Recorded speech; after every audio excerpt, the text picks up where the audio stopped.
الحمد لله نحمده ونستعينه ونستهديه ونسترشده ونعوذ بالله من شرور أنفسنا ومن سيئات أعمالنا من يهد الله فلا مضل له ومن يضلل فلا هادي له وأشهد أن لا إله إلا الله وحده لا شريك له أشهد أن سيدنا محمدا عبده ورسوله اللهم صل على سيدنا محمد وآل سيدنا محمد كما صليت وسلمت وباركت على سيدنا إبراهيم وعلى آل سيدنا إبراهيم في العالمين إنك حميد مجيد. أما بعد فإن أصدق الحديث كتاب الله وخير الهدي هدي سيدنا محمد صلى الله عليه وآله وسلم أن شر الأمور محدثاتها كل محدثة بدعة كل بدعة ضلالة وكل ضلالة في النار.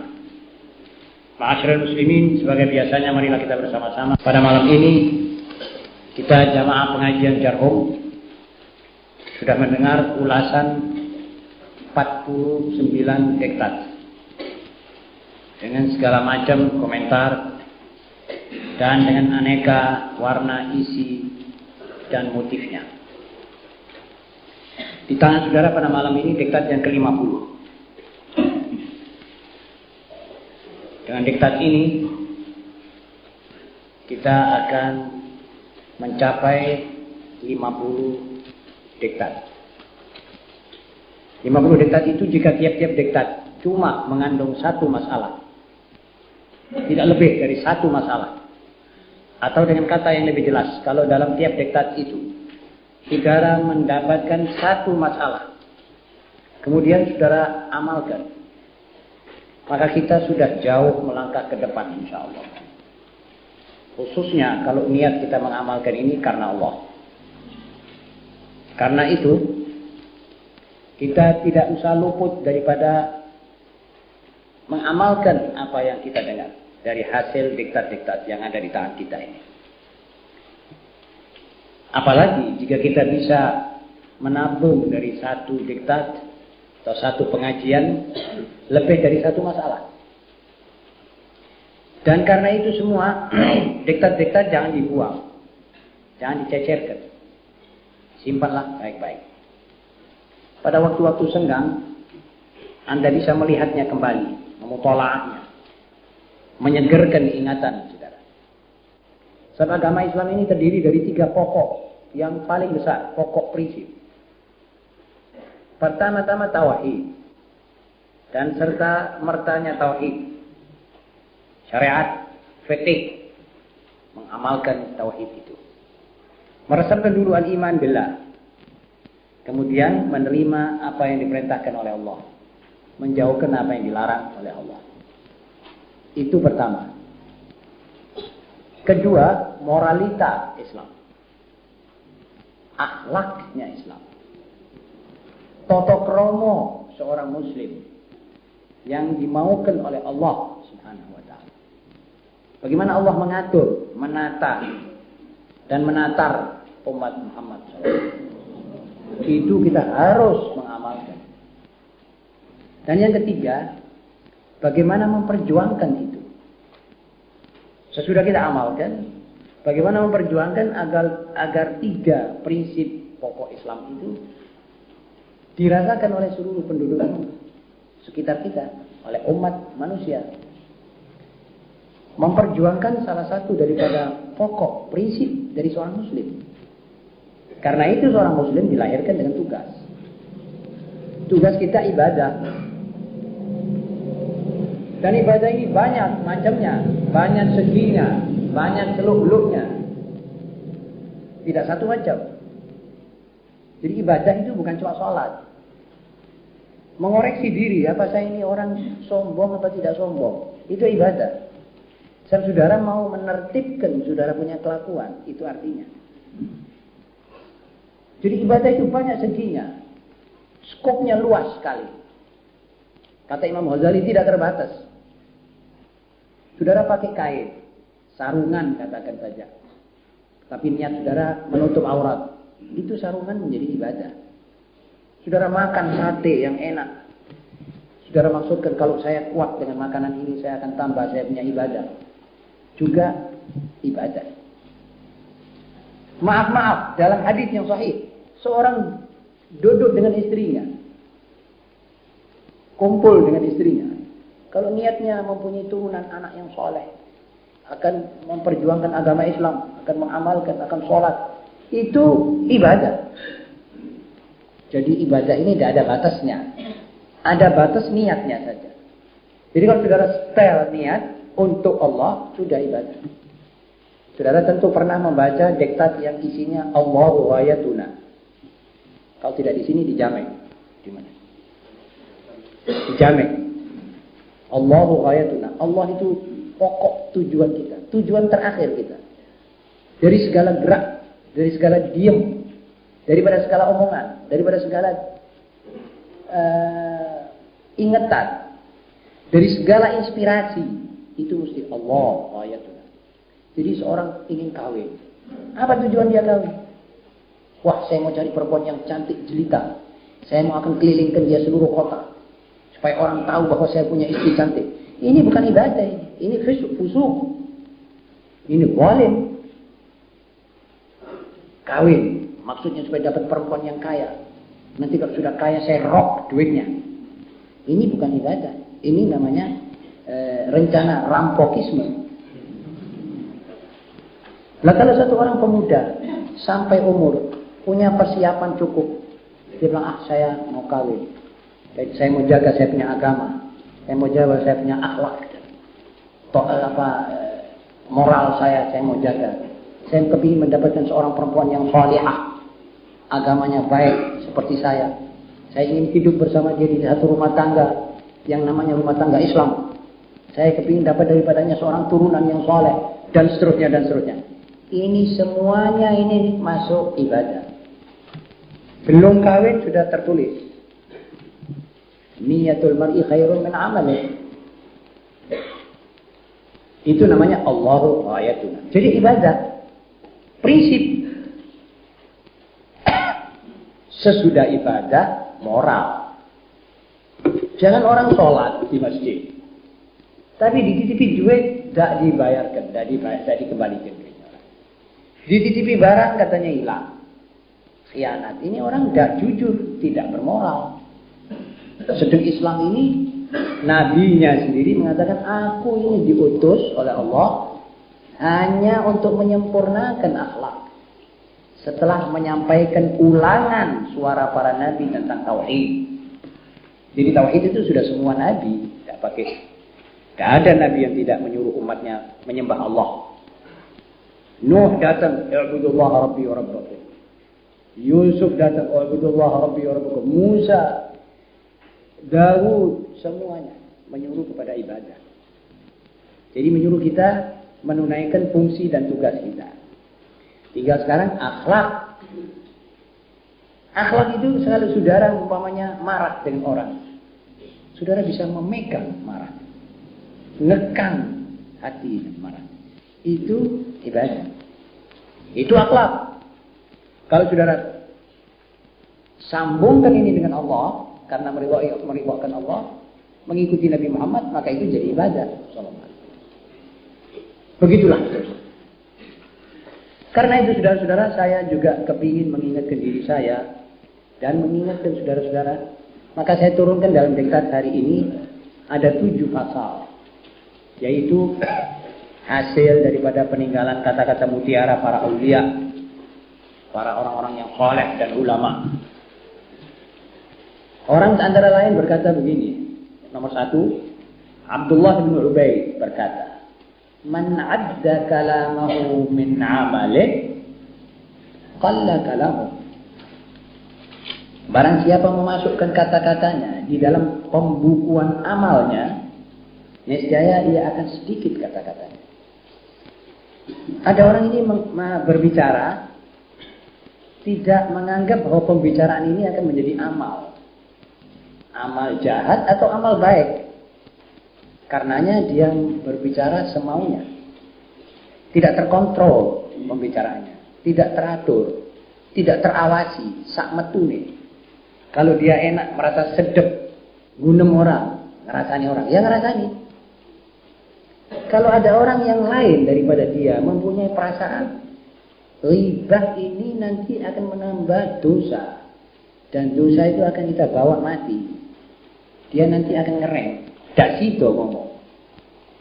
Kalau dia tidak jadi ngomong, berarti omongannya berkurang, tidak bertambah.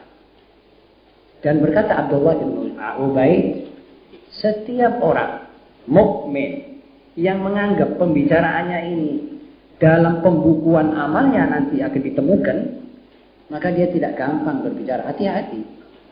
Tidak sembrono dia ngomong. Ngomong-ngomongnya kalau dia umpamanya nafsirkan hadis, biarpun 5 jam, bukan dia yang ngomong. Rasulullah SAW yang ngomong. Nafsirkan Quran, biar 1 hari, itu bukan omongannya dia. Itu firman Allah. Jadi tidak khawatir. Meskipun ini dimasukkan dalam kategori amal saya dan buku perhitungan saya nanti di hari kiamat, gak apa-apa. Bismillah. Malah saya senang. Ngomong panjang sedikit gak apa-apa. Tapi yang dimaksud di sini ini ngomong yang tidak ada sangkut pautnya dengan apa yang disebut oleh Nabi Muhammad SAW. Min husni islamil mar'i tarkuhu ma la ya'ni. Itu termasuk dari sempurnanya Islam seseorang. Kalau dia tidak berbicara, melainkan apa yang betul-betul ada sangkut dengan dia, atau mencari pahala, atau mencegah kepada kejahatan, atau untuk urusannya pribadi. Untuk urusan pribadi tidak menjadi soal, dia bicara. Misalnya dia menawar barang untuk mencari nafkah dan sebagainya, tidak apa-apa. Tapi selain daripada itu, tutup mulut. Lebih afdal daripada membuka mulut. Apa sebab? Sebab omongan kita itu terdiri daripada 3. Zikir. Karuan sudah. Kemana alamatnya? Amar ma'ruf nahi munkar. Karuan sudah. Atau omongan yang los. Tidak ke situ, tidak ke sini. Ini nanti menjurus atau kepada ngerasani orang, atau kepada riba, ngejek orang, atau nanti omongan cabul. Coba saudara kita ini, kalau ada 2 orang duduk-dudukan bersendirian, gak ada acara, cuma santai saja kata orang sekarang. Duduk lebih dari 2 jam ngomong, tidak termasuk yang kedua, yang pertama tadi. Fa insya Allah dia sudah sampai kepada ngerasani orang, atau bohong, atau omong yang saru kata orang Jawa. Omongan cabul, kotor. Apalagi kalau yang ngomong ini 2 pemuda. Kalau tidak terarahkan zikrullah atau amar ma'ruf nahi munkar. Nah, contohnya zikir itu ini. Sekarang kita ini duduk zikir menyebut nama Allah. Saling mengingatkan kepada Allah. Saling rangsang perasaan masing-masing untuk menambah amal demi dibawa mati menghadap Allah. Ini zikir. Ini safe, aman, tidak khawatir. Tapi kalau tidak demikian, ngerasani orang atau cabul atau bohong. Aku biar ini padahal tidak mengerjakan. Dia minta ini pertemuan ini tetap anget, aktual. Ada yang merangsang pertemuan itu. Ini apalagi antara 2 anak muda atau 2 antara anak mudi. Kalau tidak terarahkan ke situ, nanti mereka itu akan bicara ke situ. Kayak tidak tadi. Biar aku nonton film, arah ini. Wah, film itu bagus ini. Ngomong film. Itu kalau diteruskan sedikit, tidak direm, kembali kepada cabulisme. Rugilah kita semua. Karena itu, man adda kalamah min amalihi. Ada orang tidak menaikkan perkataannya ini dari amalnya. Masuk kelebon amal ini. Tidak dimasukkan dari amal ini. Ini orang keliru. Ada satu hadis Rasulullah SAW bersabda, berapa banyak orang yang ngomong tidak terarahkan, tidak terfikirkan. Omongannya ini membawa dia terjun di api neraka 70 tahun. Kata-katanya. Sahabat kaget, ya Rasulullah, apakah sampai begitu?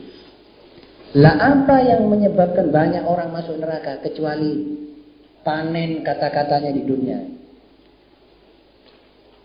Wa hal yakubbun nas fin nar ala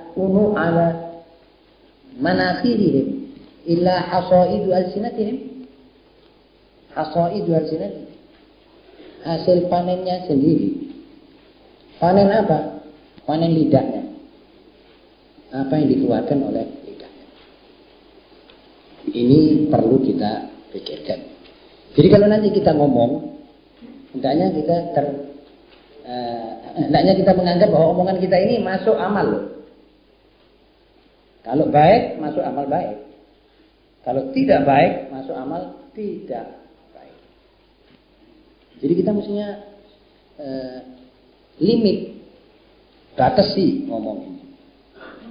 Yang kedua, la yakun hammu ahadikum fi kathratil amal, walakin liyaj'al hammahu fi tahsini.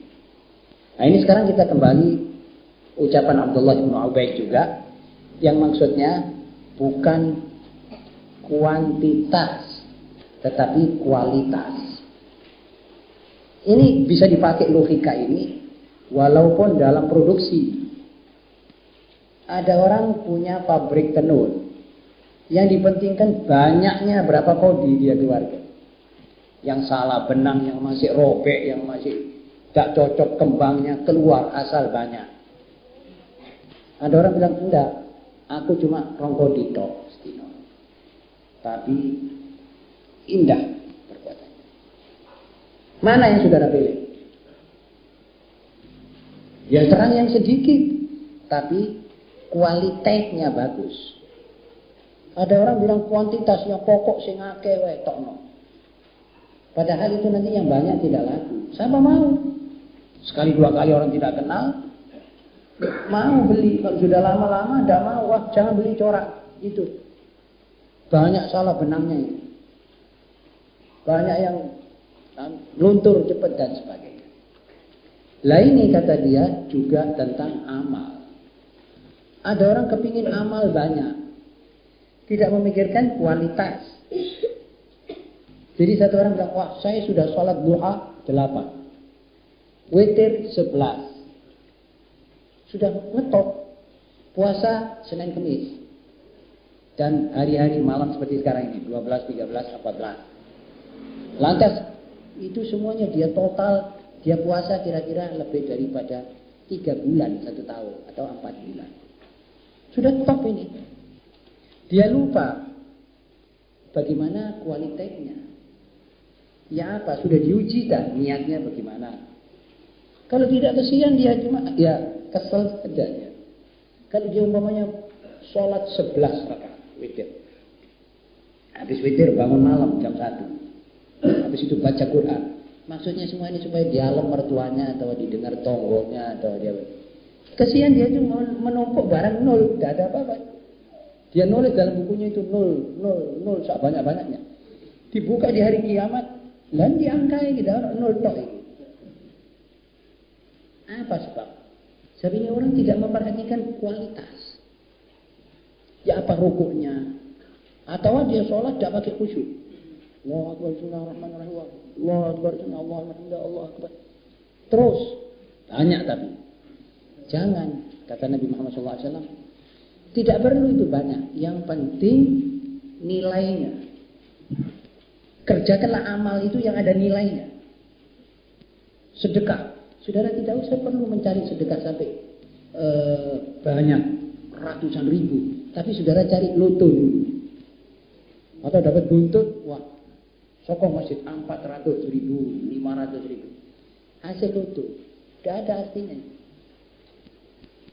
Jadi ambilkan 5 rupiah, tapi hasil pencarian saudara sendiri yang halal itu ada nilainya. Karena itu Nabi SAW sering berkata, jangan meremehkan amal ibadah, walaupun sedikit, tapi niatnya yang khalis. Pun juga jangan meremehkan perbuatan dosa, walau sedikit. Sebab ada kalanya itu dosa kamu kira sedikit, kecil, dosanya besar di sisi Allah. Wa tahsabunahu hayyinan wa huwa 'indallahi 'azim. Dalam Al-Quran ada kalanya dosa itu kamu kira sedikit kecil, tapi sebenarnya besarnya di sisi Allah. Karenanya kita sebelum berbuat harus mengatur niat, kemudian memperbagus amal itu. Kalau sholat, khusyuknya, tertibnya, Fatihah itu harus dikeluarkan semua huruf, baca itu satu persatu. Ar-Rahmanir Rahim, Maliki Yaumiddin, itu. Jangan memerlukan irama dan lagunya. Sebab itu sudah menyimpang. Nanti saudara menitik beratkan tentang lagunya, zika atau duka atau rokbi atau banjaka atau hijazka, lupa maksud dan maknanya. Rugi. Ini yang dimaksud oleh kata Abdullah bin Ubaid rahimahullah. Jadi la yakun hammu ahadikum. Artinya hendaknya salah seorang di antara kita jangan memikirkan untuk memperbanyak amalnya. Jangan memikirkan banyak amalnya, tetapi pikirkan bagaimana ia memperbagus dan mempertinggi mutunya. Ada satu orang sholat cuma 2 rakaat, 3 rakaat witir, tidak lebih. Tapi dia khusyuknya kualitas tentang khusyuk cukup baik. Tumaknina, lalu niat kepada Allah dia berbuat. Cukup, bagus. Salat duha cuma 2 rakaat, cukup. Dan seterusnya. Yang ketiga, ini juga ada sangkut pautnya dengan soal makanan. Dia bilang, "Lau qumta qiyama hadhihi as-sariyah, ma nafa'aka hatta tanzura ma tudkhilu batmak, ahalalun am haram."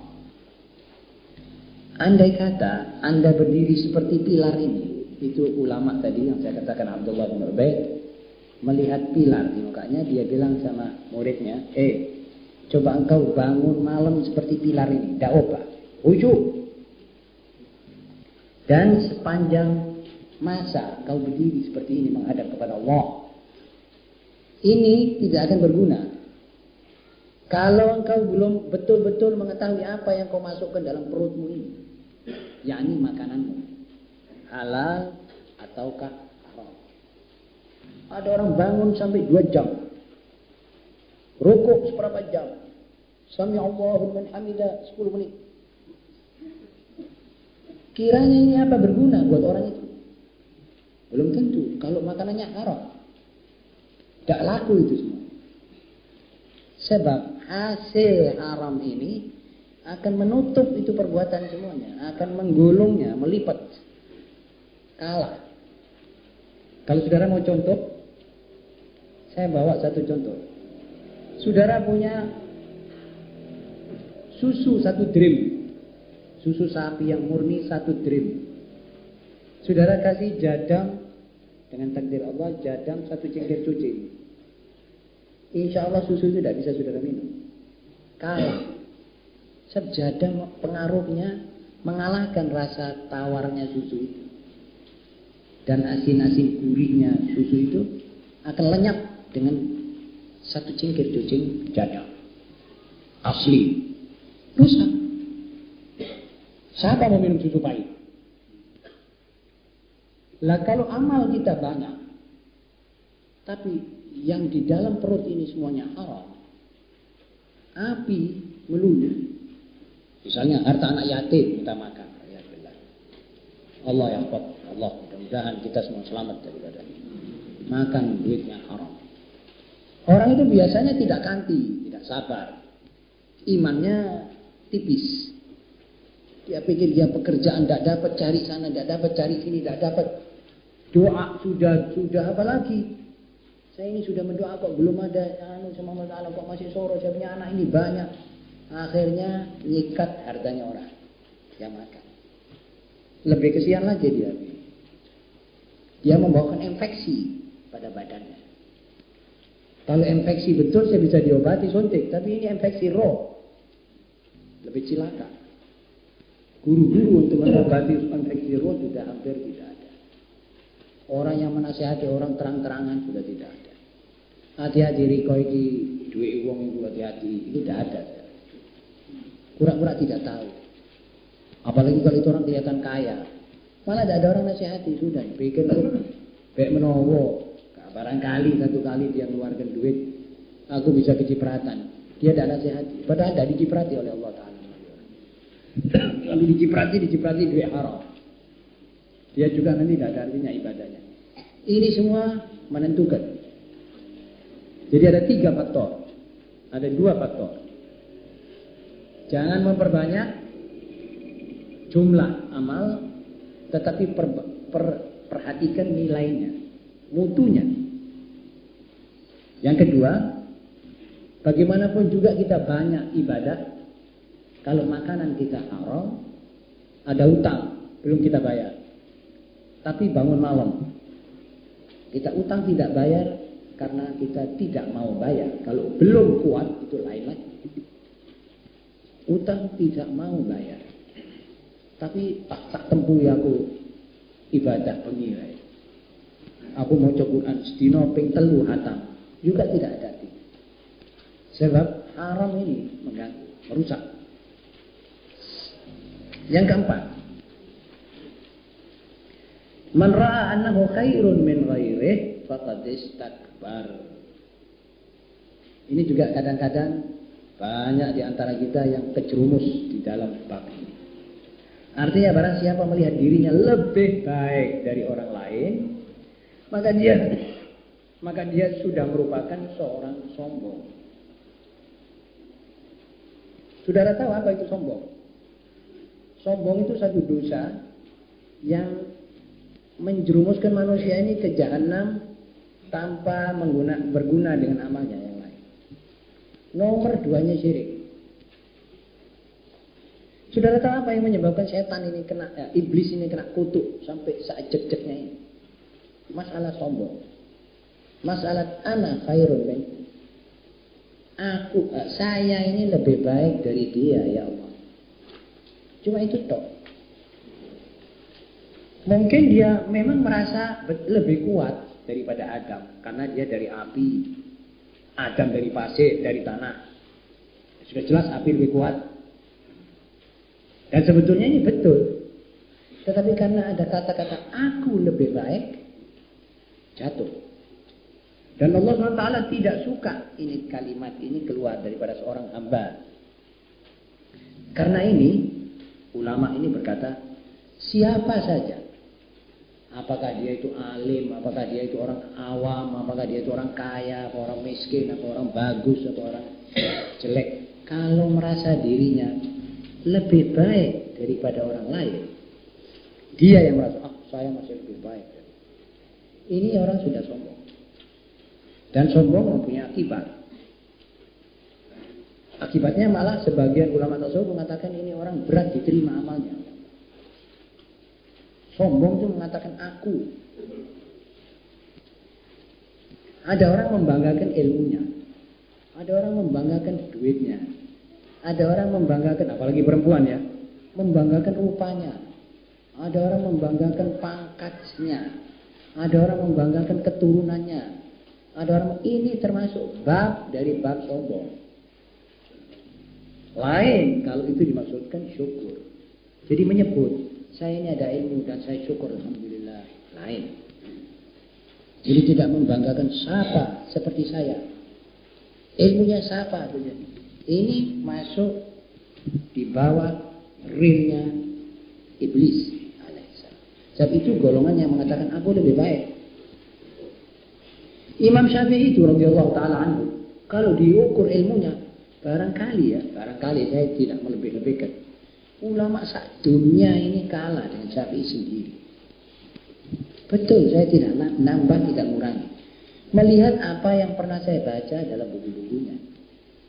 Belum buku-buku yang kita tidak pernah baca. Itu dia bilang, saya ini kalau berdiskusi dengan orang, saya mengharapkan mendoa kepada Allah supaya kebenaran itu timbul dari orang yang saya diskusi, bukan dari saya. Mudah-mudahan sampean sing bener, aku sing keliru. Saking rendahnya. Tawadhu. Dan tidak pernah bilang, saya lebih baik dari dia, saya lebih alim dari dia, saya lebih banyak guru daripada dia. Kau ini sekolah kapan sekolah kali itu? Ini umumnya seperti gitulah suaranya. Ini sudah sombong. Apalagi dia kalau dapat gelar, menyebutkan gelarnya lebih dulu dari namanya. Ini sudah tidak kena. Perwiwitannya tidak kena. Setiap orang itu bilang saya hamba Allah Al-Haqir. Saya hamba Allah yang rendah. Itu orang kena. Tapi kalau dia bilang saya Fulan bin Fulan bin Fulan, dan saya Dr. Andes, saya profesor. Kadang-kadang belum bicara saya profesor Fulan. Ada orang bilang saya profesor Fulan. Banyak ini. Dokter Fulan. Nanti orang itu tanya, sampai punya kerjaan apa, sampai punya sekolah ke mana itu.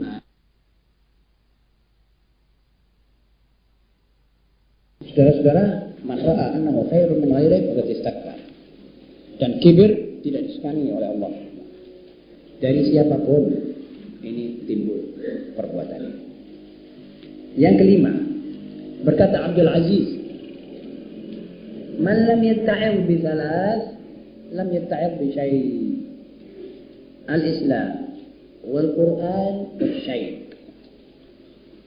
Barang siapa tidak tertegur oleh tiga perkara, Islam, Al-Quran, dan ubannya, maka orang ini tidak akan tertegur oleh sesuatu. Alat-alat penegur manusia, menegur itu artinya mengingatkan kepada maut, mengingatkan kepada hisab hari kiamat, mengingatkan kepada akhlak yang baik. Itu tiga sumber. Kata Abdul Aziz bin Abdul Salam.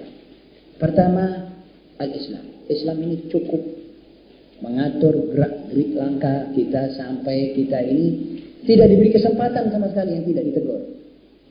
Berbuat ini dan hati-hati dari ini. Berbuat itu, hati-hati dari lawannya. Sudah ditegur, dikasih tahu. Kalau kita tidak bisa berubah akhlak kita melalui tiga ini, penghabisannya dia bilang uban. Ada orang sudah melihat kepalanya putih, masih berbuat mungkar. Tidak ditegur oleh kepalanya, saban hari dia melihat kaca, saban hari dia melihat uannya semakin tambah, baik perempuan maupun laki-laki, semakin tidak takut pada Allah. Wah, ini tandanya sudah tidak ada harapan sudah. Orang tua 60, 50, 60, 70 tahun masih mau minum misalnya, masih mau zina. Perempuan sudah umur 60, 70 sudah punya cucu, masih beli penges bibir, masih cari kopak buat nyambung rambutnya. Ini perempuannya apa ini? Tidak ingat maut kayak apa. Ada mulai keluar uannya, dipeduli, dijeboti itu rambut sampai akhirnya seperti budak di muka. Lantas sudah tidak kuat disemir supaya menutupi itu, menipu dirinya supaya kalau kelihatan kocok, wah aku kisi arek, tidak ingat mati. Keliru itu. Kalau itu tidak bisa merupakan alat teguran, ya siapa lagi yang bisa negur sudah. Itu sudah penghabisan. Syai, uan, uban itu teguran sebagaimana lampu merah. Hati-hati loh. Menggo bensinnya motor itu ada motor yang kalau sudah bensinnya habis, ada keluar lampu merah, tanda merah. Wis entek iki bensinnya, hati-hati. Malah dia semakin keranjingan melihat belah. Ini kalau gitu katanya ini Imam Abdul Aziz, tidak ada harapan sudah. Kalau ini tidak menegur, tapi umumnya, insya Allah kalau Muslim kelihatan dirinya sudah mulai syebel, mulai tua, itu merasa dia harus aku seperti mati. Sudah kebiasaan-kebiasaan. Jangankan kebiasaan yang haram ya, waliyadzubillah. Kebiasaan yang halal, yang mubah saja seperti main domino, kerambol, skak, itu sudah dimarahi. Apalagi rokokan. Wah ini masuk. Wis sampai kapan maneh wis aku iki nunggu otak kumpul nombako sing tak sedot iki tak kira sak gudang. Kalau kumpulkan itu rokok, saya kira setengah gudang bakunya itu sudah, apalagi sudah. Kalau dia ini kapal itu sudah jalan maut dari banyaknya asap. Masih gak kapok lagi. Ya. Ini orang perlu didoakan secara istimewa. Waliyadillah nadalik. Ada orang tua 80 tahun kalau pergi jeding cari rokok dulu. Waliyadillah tempatnya syaitan. Iblis waktu diusir oleh Allah dari surga, dia tanya, ya Allah, sampai ngusir kula, dah panggilan kula ning dunia ning tempundi. Katanya dia WC, waliyadillah. Tempat-tempat pemandian dan perapatan-perapatan jalan. Ya itu gono. Dikasih begitu sama Allah Ta'ala. Lah memang betul. Karena itu kalau saudara masuk jeding, sudah dianjurkan oleh Nabi Muhammad SAW, Allahumma inni a'udzubika minal khubuthi wal khaba'ith. Sebab tempatnya setan. Datang si Syebe ini mencari rokok, dari kelobot masuk jeding WC. Ini orang udah ada harapan ini, tidak bisa ditegur lagi. 80 tahun, tinggal apa lagi? Jadi maksudnya asyik, uang ini harus menjadi pengingat, penegur ini. Hati-hati loh ya, usuanan. Itu maksudnya Allah Ta'ala ini. Jangan ditutupi dengan semen. Tidak tahu sampai ukurannya. Yang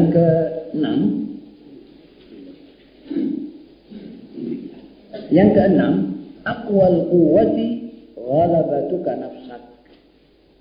Paling besarnya kekuatan adalah kemenangan Anda atas hawa nafsu Anda sendiri. Allahu Akbar. Ini namanya Al-Harith Al-Muhasibi. Ini sering disebut oleh Imam Ghazali di dalam Ihya. Kata Al-Harith Al-Muhasibi, paling kuatnya kekuatan, daya kapasitas yang paling tinggi dari kekuatan seorang manusia bukan ngangkat besi berapa kilo. Itu belum mempunyai arti dan belum mempunyai nilai. Kalau saya bisa mengangkat setengah ton besi, ini belum dianggap saya kuat. Yang kuat itu kalau saya bisa meket, ngerem hawa nafsu. Dan kita semua ini tanpa kecuali masing-masing mempunyai hawa nafsu. Dan hawa nafsu kita tanpa kecuali menyuruh pada kejahatan. Tidak ada hawa nafsu bilang nang masjid sedekah, udah lo ngaji, tidak ada. Itu bukan hawa nafsu, itu akal, itu wahyu.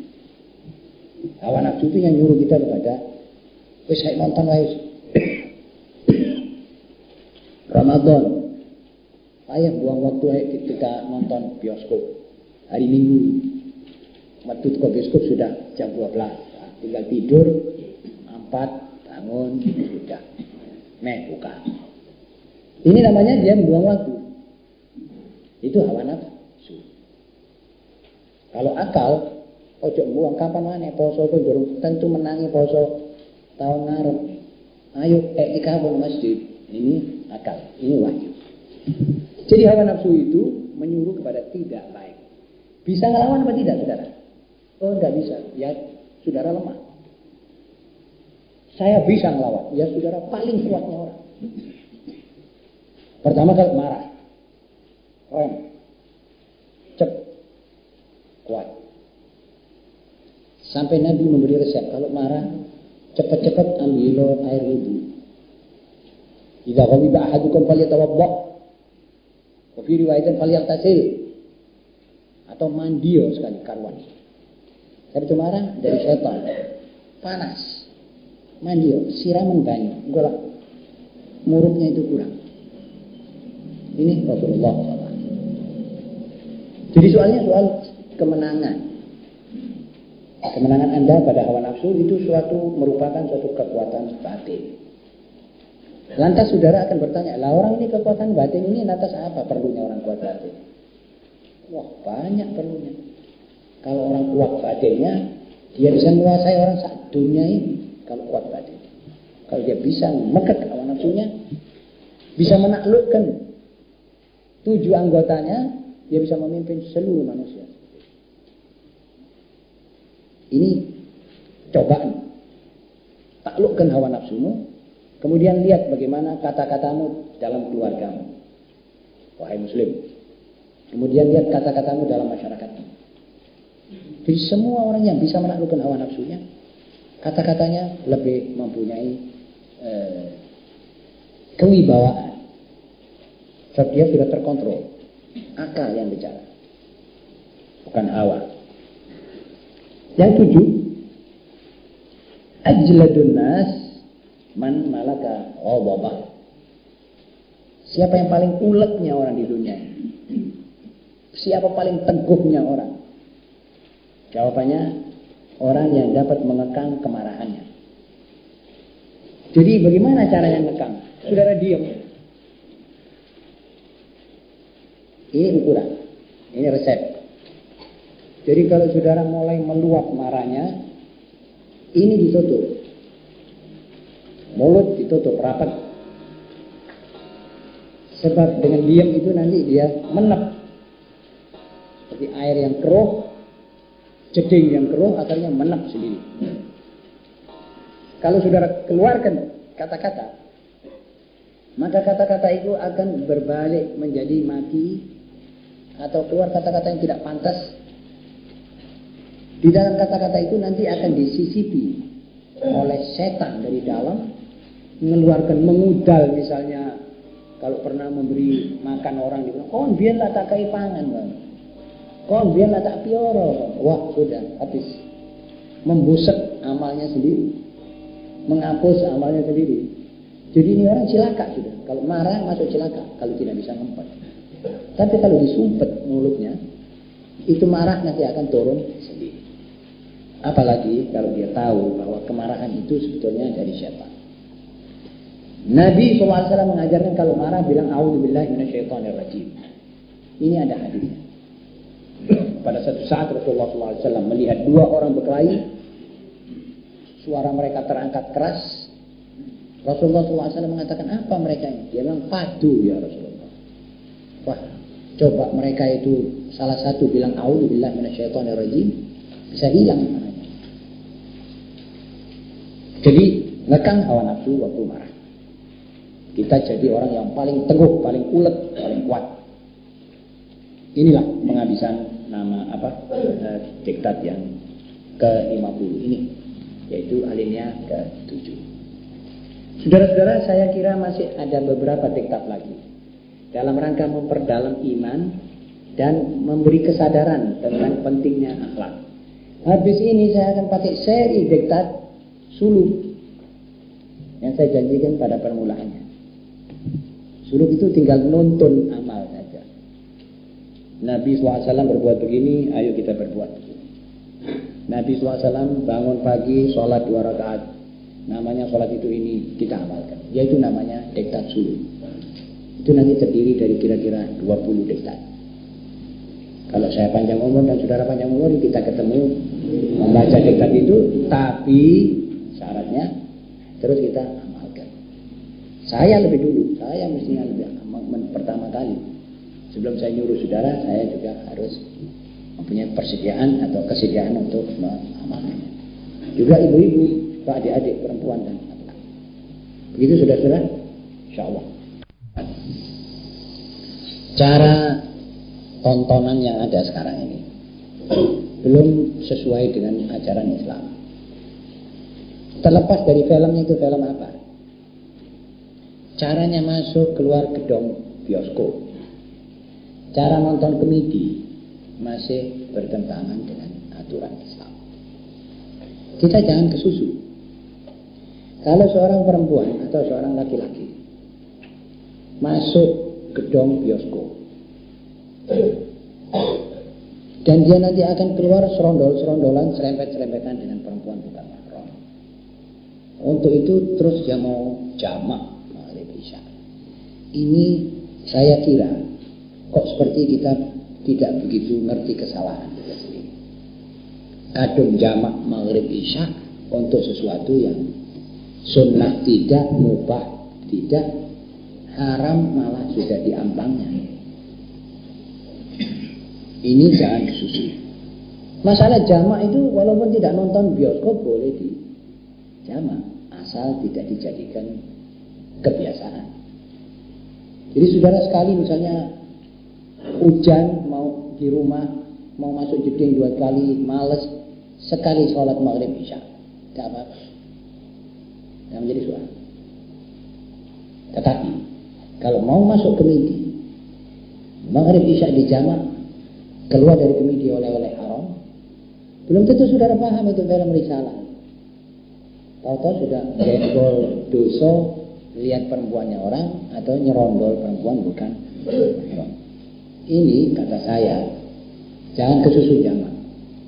Dan perhitungkan dulu, walaupun filmnya itu film risalah, jangan kesusu pergi ke bioskop. Sebab kalau saudara maksud nonton film risalah supaya saudara mengerti sejarah Nabi, maka saudara dengan mengerti sejarah Nabi menyerempet haram. Sedang dalam kaidah usul, haram ini tinggalkan daripada saudara mencari pahala dengan haram. Da' ma yaribuk ila ma la yaribuk. Darul mafasid muqaddamun ala jalbil masalih. Jadi meninggalkan sesuatu yang berbahaya lebih diutamakan daripada mencari keuntungan. Saudara menonton film Nabi, keuntungan saudara mengerti sejarah Nabi, pahala. Betul. Tetapi dosa ini juga risiko. Wah, lebih baik risikonya jangan diterjang. Lantas saya mau belajar sejarah Nabi, ya cari guru. Tidak ada guru, beliau buku sejarah. Habis perkara. Ketemu sejarah Nabi, tidak pakai haram. Betul, saudara-saudara? Soal ini saya kira masalahnya lain. Kalau ada hari yang dikhususkan untuk wanita, tinggal masalahnya masalah keluar masuknya dia dari rumah, keluarnya dari rumah, pakaiannya dan seterusnya itu juga harus diatur. Dan jangan sampai melihat atau dilihat orang. Jangan sampai mata si gadis ini menatap orang-orang di jalan-jalan karena mau menuju melihat apa yang dilihat. Dan saya kira dia patut sekali atau pantas sekali dia mengatur langkahnya di bidang pakaian, di bidang lain-lainnya. Jangan bajunya tipis, jangan begitu ya. Saya kira masalahnya masih bisa difikirkan. Walaupun saya tidak berani memfatwakan ini halal jelas. Tetapi daripada yang sekarang ini haram jelas. Ya, perkataan hak asasi ini dijamin. Tetapi definisi dari hak asasi itu apa? Kalau menurut Allah dan Rasulnya, menurut perintah Allah adalah hak asasi.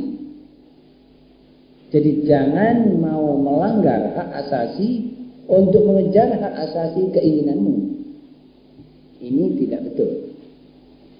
Kalau benar seorang gadis muslimah yang sudah masuk Islam sudah mesti mengamalkan seluruh perintah Allah. Kewajiban. Tidak boleh dia bilang, wah ini tidak cocok, aku tidak belum. Tidak boleh.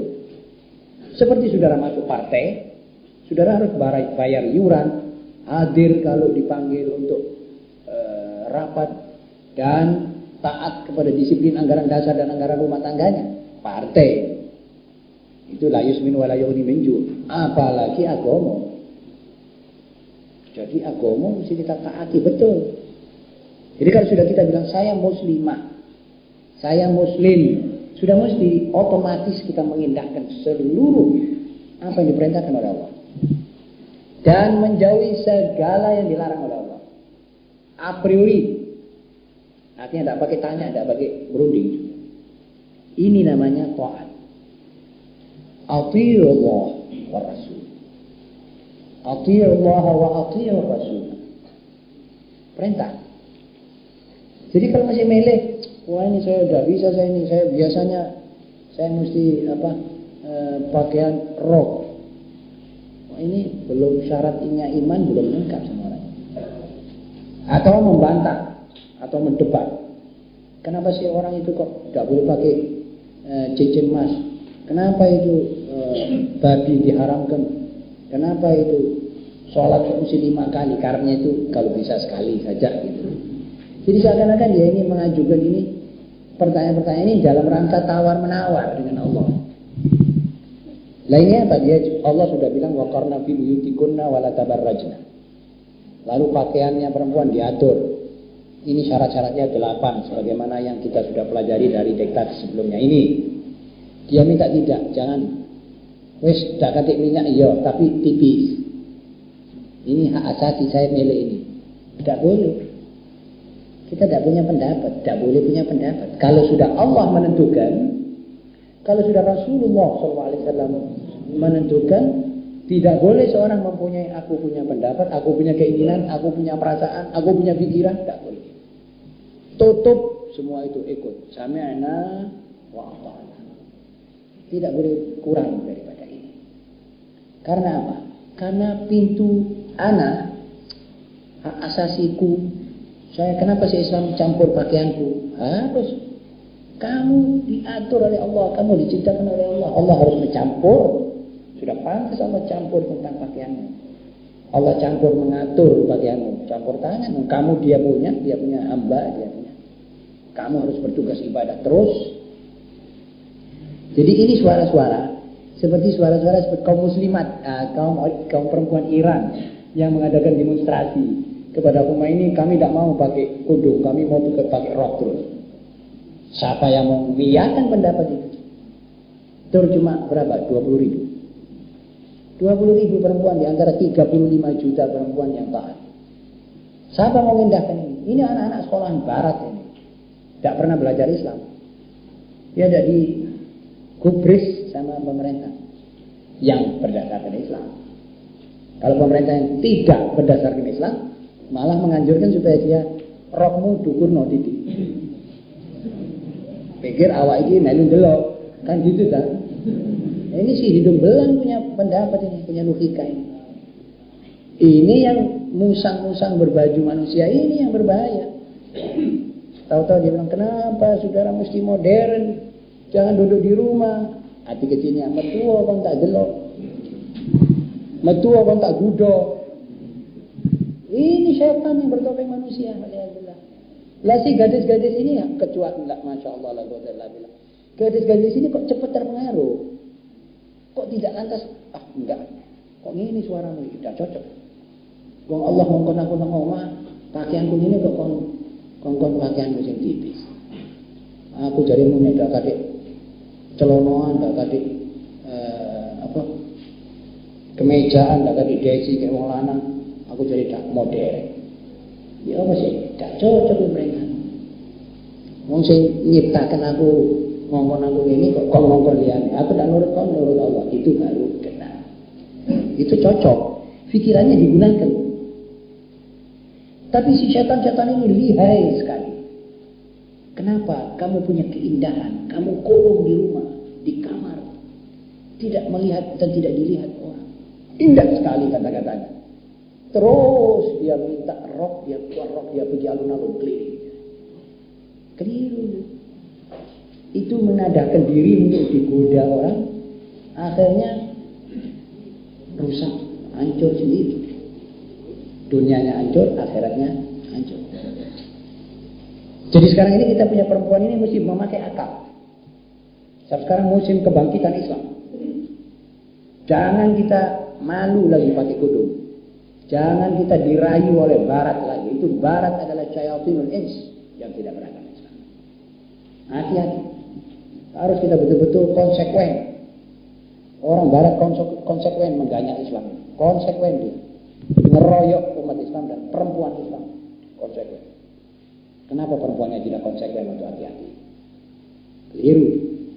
Kenapa laki-lakinya membiarkan istrinya keliling lang-lang buana?